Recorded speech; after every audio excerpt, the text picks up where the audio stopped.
Iran के जो speaker हैं पार्लियामान के, बाकर कालिबाफ साहब, उन्होंने कहा कि अब ट्रंप को उन्होंने कहा कि आपने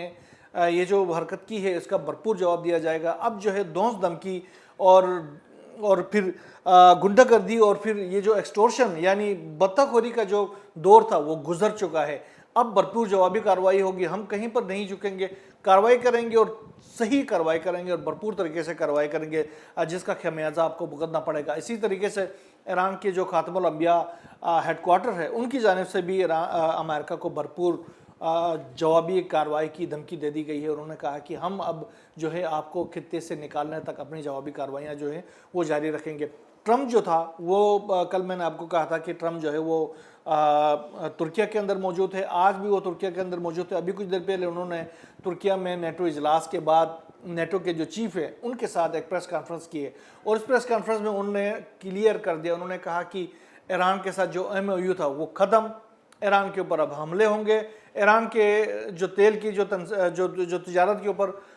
जो पाबंदियां हटा दी थी अमेरिका ने उसको भी दोबारा से ख़त्म कर दिया और पाबंदियां दोबारा से आयद कर दी है। साथ साथ अब लामाला अगर जो इस्लामाबाद डिक्लेरेशन उसको ख़त्म कर दिया है तो अब आगे क्या बचता है, आगे हमले ही बचते हैं।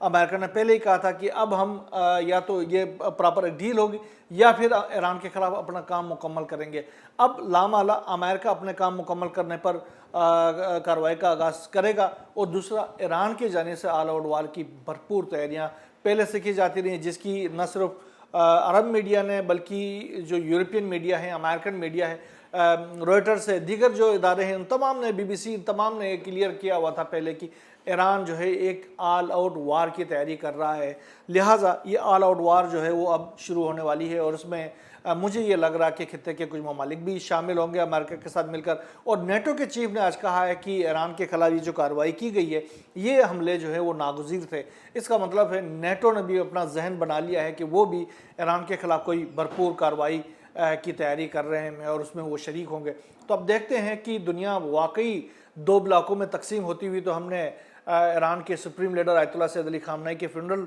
प्रोसेशंस के अंदर देखा था कि जो ईरान का जो ब्लॉक है जिसमें रशिया, चाइना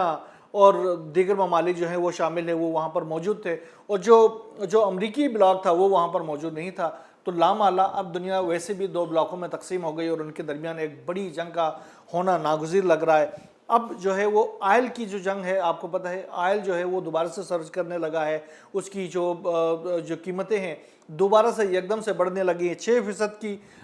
इजाफा जो है वो नोट किया गया है आयल की जो कीमतों में, आप अंदाज़ा कर सकते हैं। इसके अलावा दुनिया के मुख्तलिफ ममालिक के अंदर